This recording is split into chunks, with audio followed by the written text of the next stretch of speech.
favorite reading challenges I've done in the past is swapping my screen time for my reading time. And I've done it, I believe, 2 or 3 times before, and I'm ready to do it a fourth. The reason why I'm doing this challenge is because my screen time has gotten out of hand. I don't know the number yet. Actually, we're about to do a reveal, but I'm honestly scared to see it because I recently was laid off. I am currently unemployed, and social media is my other job. So I've been on my phone a lot. So, moment of truth. Every single day, we are going to be reading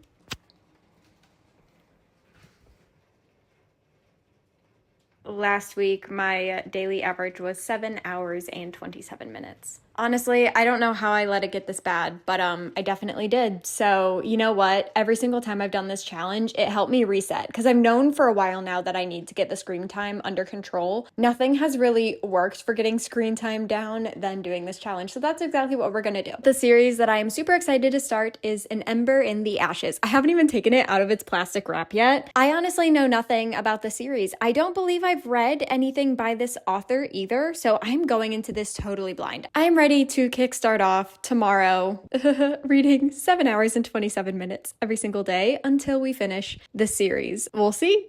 Let's just get started. Let's hop to day 1 tomorrow.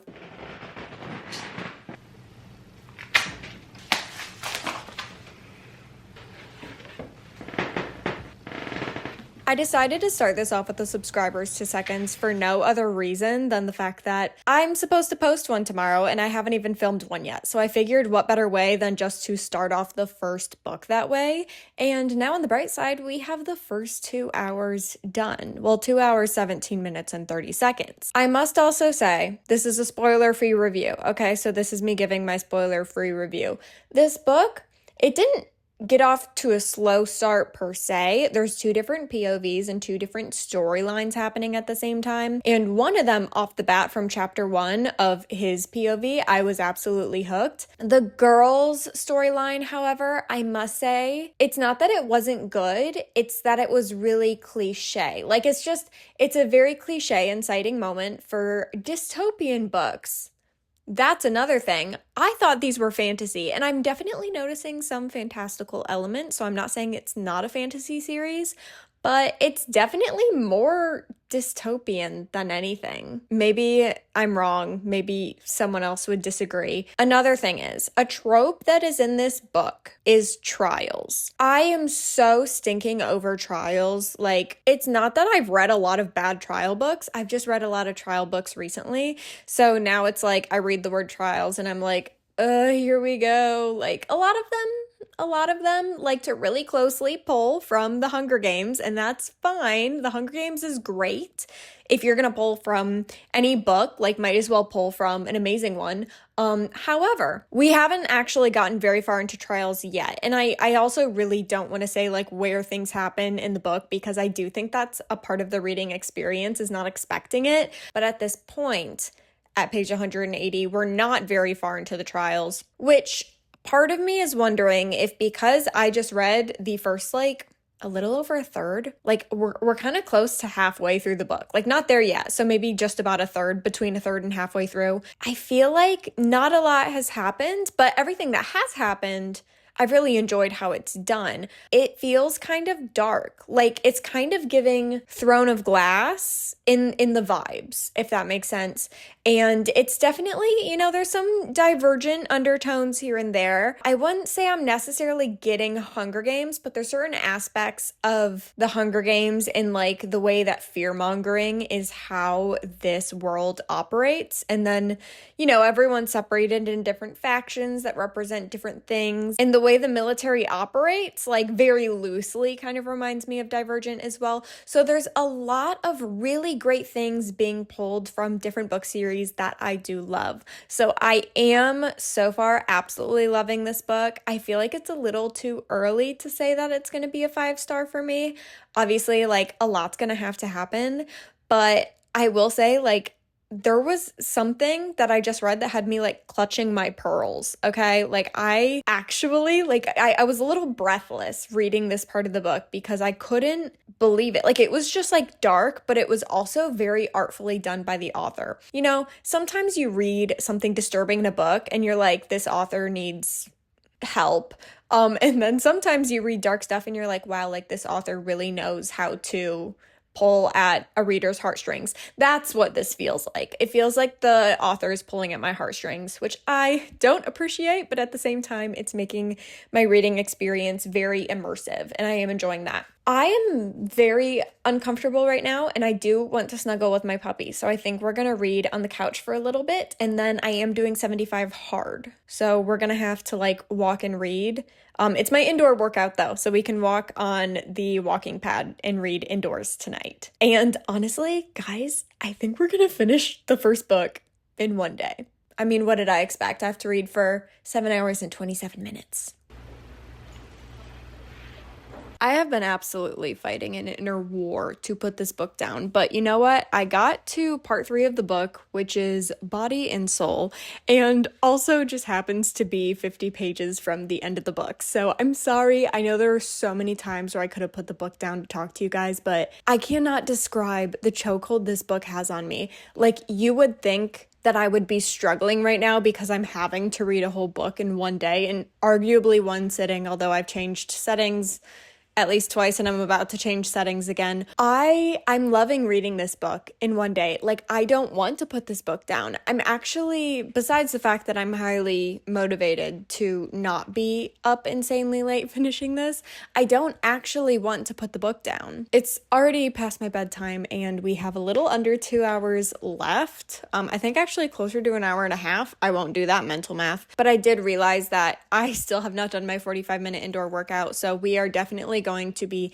hitting the treadmill and reading for 45 minutes. I have like 50 or so pages left, and I'm like so sucked into this book right now that I have no doubt I'm going to finish it and then move on to book 2, which is called A Torch Against the Night. And in my opinion, this book is stunning. Honestly, all the books are stunning. I didn't know how I felt about the binding being like one photo, especially because I'll be so honest with you guys. I don't know if there was an issue in the factory or something, or if it was just like a really audacious design choice, because although the vision was there, the execution is kind of sloppy and it kind of ruins it because the bindings don't actually line up. And maybe I just got a bad copy, but I mean, I think that's just kind of like when you have that detailed of art on the side and expect it all line up, I'm not surprised that didn't work out. Okay, before I talk about my thoughts on the future, let's talk about what I have read. Oh my goodness, like where do I even, it's insane. I almost feel like a psychopath for loving this book. That's like, you know, like when you tell people how much you love Hunger Games, and then when you think about what the Hunger Games is actually about, you're like, no, not like that. Like, I know that sounds weird, trust me. That's kind of how I feel about this book. Like, it's so dark.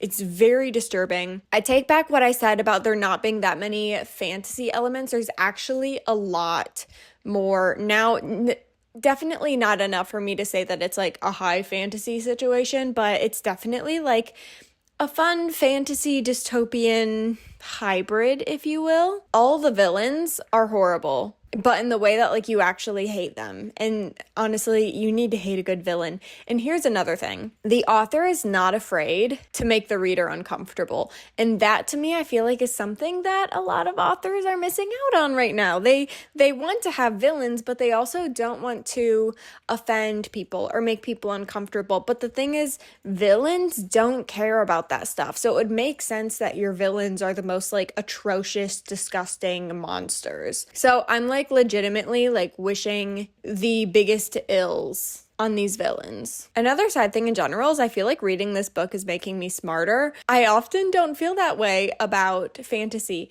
Yes, dystopian though, which is why I think I'm leaning more towards this book being dystopian, because I feel like when you read dystopian books, you feel like you learn a lot about human nature and society as a whole. And I definitely am feeling that way with this book. Everything else I said earlier also still holds about the trials and how it feels like so many of my favorite books like played a part in inspiring this, but it didn't actually like copy or knock off any of those books. It's also just a good book. Like, something about this feels so original. And I'm sure there's going to be someone out there who reads this book and they're like, well, I've read something like this. Okay, great. Good for you. Not me. Now, here's what's even crazier.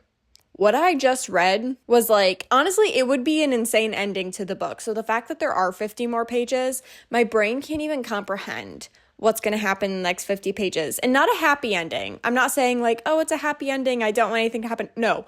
Stuff is going down, okay? Nothing good has been happening pretty much this entire book. But I'm so invested in these characters and I want what's best for them. It's like the whole time, you know, reading about Katniss being in the arena. Like, you're rooting for her and Peeta the whole time, and that's how I feel. I want what's best for them, okay? So I doubt that's going to happen in 50 pages, but here's the thing. The trials is definitely like a book one thing. I legitimately, like, if you told me to like give a guess at what books 2, 3, and 4 would be about, I would have nothing. Like, I would have no clue what to tell you. I have no guesses whatsoever, and I kind of liked that. I think that was one of my favorite things about reading Throne of Glass, was that every book felt like a new adventure. And you never really knew what to expect in the next book until you finished the one before. So I like that, whereas I feel like some books I've read, you read the first book and you know exactly what the whole series is going to be about from beginning to end. And I like how this is not that situation. So let's do our 45-minute indoor workout and then probably just read in bed till the timer goes off because I'm getting really tired.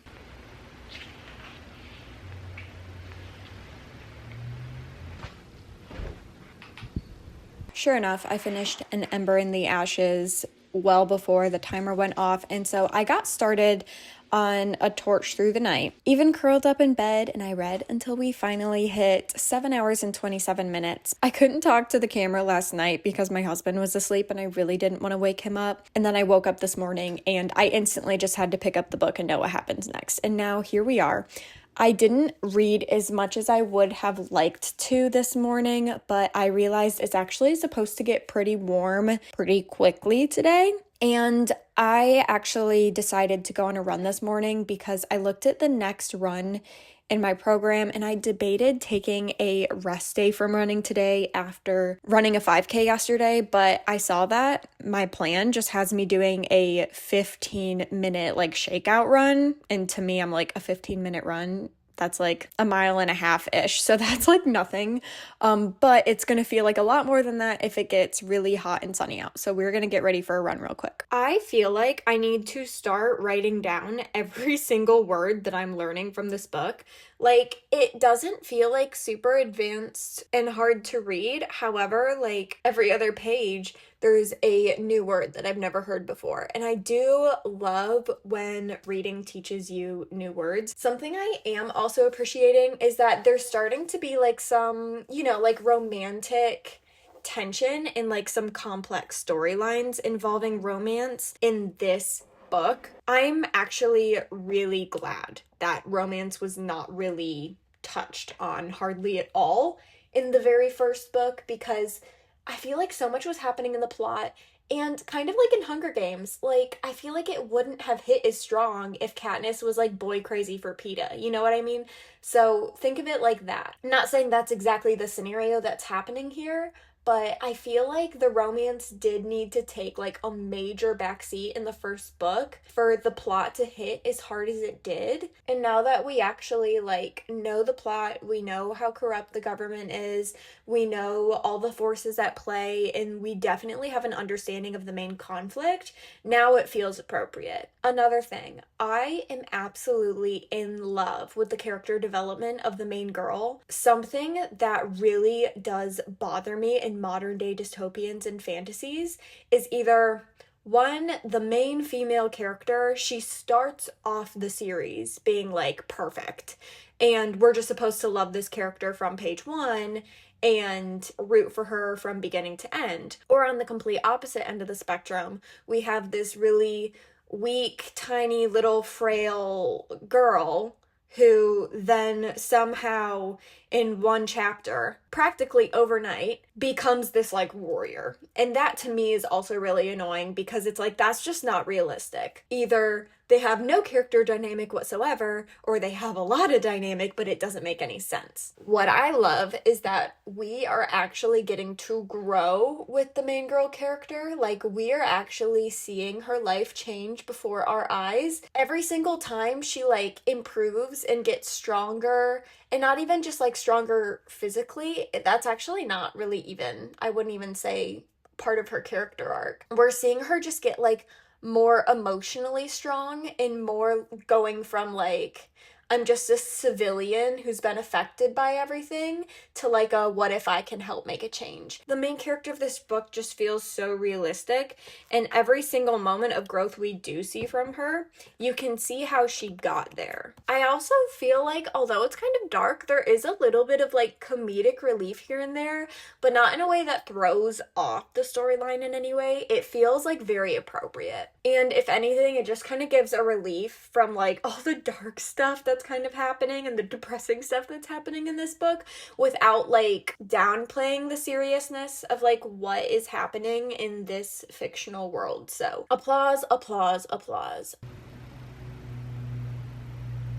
Words cannot describe how horrible my reading time was on the couch. Not only because the book was slow, but I was getting really tired. So I decided to do my 45-minute indoor walk. And thankfully, quite literally, the next chapter that I read once I started walking, things really picked up. I now have 100 or so pages left, maybe a little bit more than that, of this book. And I do have a lot to share. I did want to wait until I hit, I think there's another part in here. There's like a part 4, but that's in like literally 30 pages. So it's not going to make that big of a difference, I think, if we talk about it now. What a letdown. I'm so sorry. I've really loved the plot, but the execution and pacing of the plot has not been great. I will say though, I did just read an insane cliffhanger that has me second guessing how bad the first half of the book really was. Let me just say, a third POV was introduced in this book. Before, the first book was just 2 POVs, and then in the third one, a new one was introduced. And I can't really tell you who that character is because it would kind of give away that character's fate in book 1, I think. And at the beginning, I was really interested in seeing this person's POV, and I thought it was actually going to become my favorite part of the book because I liked the trajectory of their story and where it was going. However, it has ended up being that every single time I come across this character's POV, I roll my eyes and I know like I'm in for a boring chapter. This character also really annoys me because they have such a victim mentality and a woe is me mindset. And I'll just tell you right now, like, they are a large part of the problem, not only of this plot, but a lot of the things they're going through right now are a consequence of their own actions. I'm not completely heartless, though. I do recognize that this person, you know, like, they are a victim in some ways, but they are continually making their situation worse. So it's just really frustrating to read that character's chapters. I'm not the biggest fan of love triangles. We have 2 going on at the same time. One of them I don't hate. The other one is just so stinking annoying. I don't know how I got on that side quest, but let me just go back to what I was saying earlier, which is the premise of the entire first half of this book was great. However, the pacing has just been painful in the first half of this book. Unfortunately, I feel like it did not need to take 200 to 250 pages for the plot to actually pick up. And it wasn't even that non-interesting things were happening. It's just that it wasn't really relayed in an interesting way in the book. However, this big plot twist that I just read, I'm realizing that the plot twist only hits as hard as it does because the first half of the book was boring. But I'm trying to, in my head, decide if that justifies 250 pages of like a really boring plot. Honestly, there was even a character death that I thought would hit me really hard, but it didn't. And I think it's because it was just so anticlimactic. Like, everything that happened in the first half of this book was just not interesting. There's also a underlying plot. I have a prediction as to what it's all leading up to, but there's so much foreshadowing going on around one character who has really been in the background this whole time. And I think they're going to become like a main character. I really hope so. In my opinion, this character seems really interesting. However, we're going to have to wait and find out. I wonder if you've like actually read these books before and you're watching this video, you probably know exactly who I'm talking about. And I hope you're like laughing at me right now because you're like, LOL, they're going to become the main character. Please. I do actually think that the last 100 pages of this book are going to be phenomenal because we've really set up for an amazing ending. However, I don't know if I can justify the first like 3/4 of the book not being that great. Like the first half was not good at all. It was very painful. I was struggling to get through it. Then like that third quarter, it was like, okay, things are getting good. Like not phenomenal, but like there's some promise here. And that plot twist, I feel like just catalysted us, was the catalyst for an amazing last 100 pages. I don't know if that was grammatically correct. And if it wasn't, oh well. We're going to finish reading this book here. And then we are going to move on to A Reaper at the Gates. Oh my goodness, who was in charge of these covers? I must say, I really like them. There's also a character in this book series who like, I just need them to, you know what I mean? Like, they're one of the villains. Mind you, here's something that I guess is a little frustrating, is there's like 5 or 6 villains, and can we just like have one or maybe like even 2 really bad villains, but like having 5 is kind of hard to keep track of, and it feels like all of them are just coming after our people right now. So I'm not having fun with that. It is starting to stress me out a little, and not in like a stress in the way that like it has me on my toes, stressed in the way that like I'm not enjoying it anymore. Who knows, maybe that will change at the end of this book, and then we can jump over to A Reaper at the Gates. Although I gave the first book in the series a 5-star, this second book was very clearly a 3-star by the time I finished. And then something very interesting happened. My husband actually got home from work pretty late, and he was excited to have the rest of the evening free and to hang out. I then had to tell him, however, that I had an hour and a half left of reading. But then it kind of got to me that we have not had free time at the same time at all recently. So I was just like, you know what, screw it, the reading can wait. So I did hang out with my husband last night, woke up this morning, decided to take the time to redo my nails because they were really bothering me. My environment was also bothering me because reading this much made it so that I couldn't do the dishes. I couldn't keep up with the laundry. The house, it needed some work. And so then I finally did all those things, went on my outdoor walk, felt like a human being again, and then finished yesterday's reading. Now, I will say, after yesterday's reading, I got a good bit into the third book, which is A Reaper at the Gates, and I must say I was not loving it. So I knew if I stopped, I'd really struggle to get back into it. So I quite literally just read up until dinner time, and I just finished dinner, and I am on page 277 of this book, as you can see, a little over halfway. Something I have hit on slightly in the past that I think I just found a better way to word it now is that my favorite part of this book and my least favorite part of this book are 2 very different aspects of author's writing style. What I love is specifically the way that she words things. I like her beautiful use of vocabulary. I like the way that she shows the moments in the moments using her words. However, what I cannot get past is the structure of the plot of this book, as well as the pacing. I honestly could not tell you what is supposed to be happening, and not because it's confusing. Like, I know what's supposed to be happening, but I don't really understand what's driving the characters at this point. Everyone's on a million side quests, and I feel like if people just kind of kept their mind on like what the main plot was, then we'd be fine. In all reality, I fear we forgot the plot. In all of book 2, honestly, parts of book 3 I've really enjoyed. That's another thing. You know how I mentioned for book 2 that there was a third POV that was introduced that I could not stand, and I still enjoyed the other 2? It has completely flip-flopped in this book. The 2 POVs that I originally loved, I now cannot stand, and I'm so annoyed whenever I see one of their POV chapters come up. And then the one character who I was so over them, she has the only interesting storyline of all the characters right now. Like, I look forward to her chapters, but then I have to deal with 30 or so pages of other people doing other things that honestly I just don't care about. And I know that I should, because they are technically high stakes situations and they are supposed to be these exciting side quests, but really just something about the story isn't really engaging with me. I stopped right before a chapter in the POV of the character whose story I'm really liking at a point where it seems very interesting. So I feel like this is going to be a great time to pick up the book and continue reading while I crank out my 45 minutes on the treadmill. As of right now, I am just over 4.5 hours into the challenge, and I'm feeling good, mostly because I'm ready for the series to be over. I don't want to speak for the series as a whole because clearly I am only just over halfway through book 3 of 4, so a lot can happen in a book and a half. However, I must say I'm really disappointed with how phenomenal the first book was and how everything that's happened after it was just not interesting.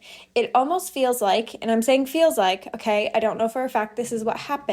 It seems like the author had a really amazing idea for book 1 and they wrote out book 1 and they didn't really know where to go from there. What I'm hoping is going to happen is that they had a great idea for how they wanted to end the series, but honestly, I feel like books 2 and 3 could have been condensed in one far more interesting book. Sometimes side quests on a main journey is really fun and I do enjoy them. However, after side quest after side quest after side quest, things just stop getting interesting. I'm no longer surprised. I feel like nothing's gonna happen by the end of this book. It's just gonna set up for the next book, which is exactly what book 2 did as well. So I don't know. I don't want to be pessimistic, but I'm also just ready to finish these books. Now, apart from the books themselves, let's talk about the challenge for a second, because I want to go back to something I said earlier about how hysterical it is that I cannot fit something that I technically love in a day, and I cannot get it to match the time that I feel like I'm wasting on social media.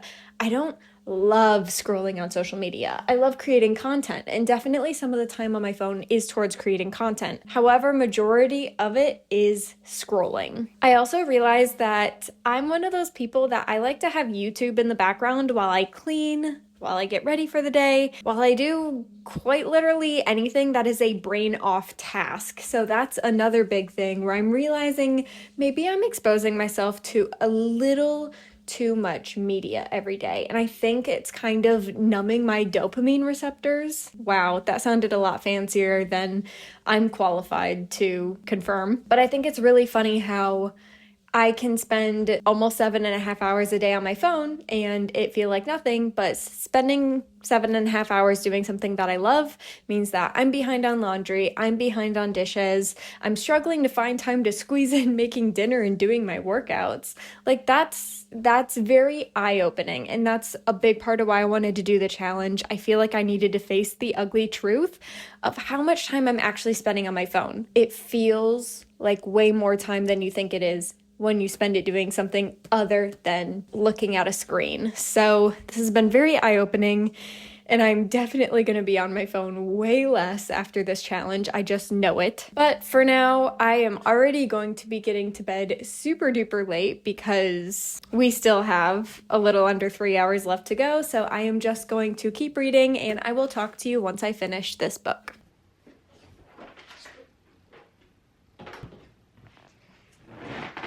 After some really weird, non-cohesive plot lines, as well as some flat falling plot twists that were somewhat predictable and emotional moments that didn't actually capture my attention, we have finished A Reaper at the Gates. Now, we just need to move on to A Sky Beyond the Storm. Now, this one is the biggest one yet. It is. They've all been about 450 pages. This one is just over 500. And something about the book just seems bigger to me. Like, obviously, it's bigger, more pages, but I feel like there's more words per page. I am starting to wonder if we're even gonna finish this whole thing tomorrow, but I do at least get a 1 hour head start on it tonight, or at least just under 1 hour. Now, I'm not gonna lie, I really want to give that book a 2-star. I think I am gonna give it a 3-star because it really is at the same level as the last book. As for this one, I made the mistake of reading a spoiler-free Goodreads review and saw someone say like they loved the whole series, but this was just a really disappointing conclusion to the series. I'm not even loving the series. I don't know, maybe I'll have the opposite reaction. Maybe I'll love it because it's so different, or I'll just be really disappointed. I can't remember the last time I read a series where I loved the first book so insanely much, and then every book after that was like a total flop for me. I don't know if that has actually ever happened before. No, I don't think it has. I don't know. Has that happened to you? Let me know. I have no clue. I have no clue what's going to happen going forward. I honestly have like zero hopes and expectations for this book. Could not tell you a single thing that I think is going to happen in this book. I can tell you it's a pretty cover. I like the cover, and I can tell you the title, and that's about it.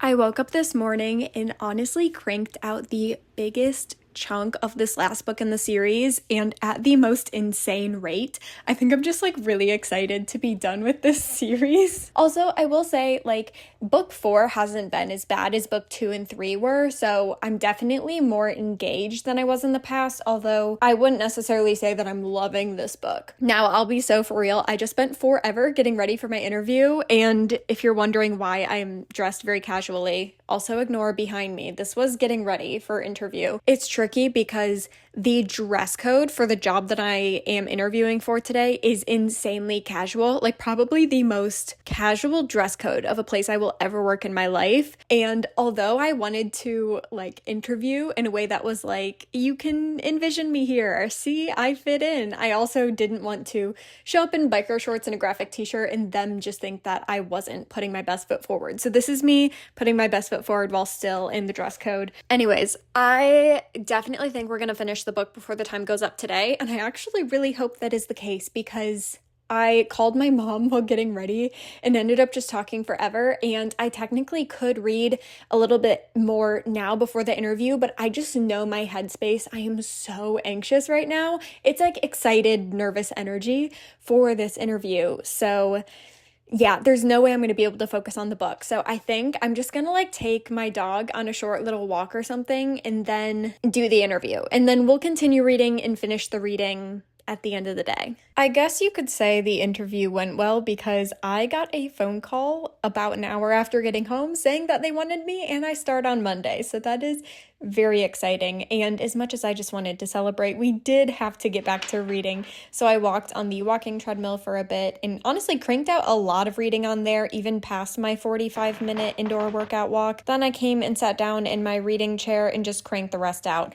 I originally planned to talk to you guys one more time before finishing it, but in all reality, I did not feel like it was necessary because there was nothing I really had to add. A lot of people warned me when they saw me reading an Ember in the Ashes in my subscribers to seconds video that I posted that like I needed to prepare the tissues and that it's going to be an emotional book series, and especially the ending. Like the ending is so devastating. And here's the thing, like yeah, there were definitely some things that actually got some sort of like emotional rise out of me, if you will. However, not as much as I think the author wanted me to. I really do think I got to a point where I was just so confused, and not because I didn't know what was going on. I was very aware of what was going on.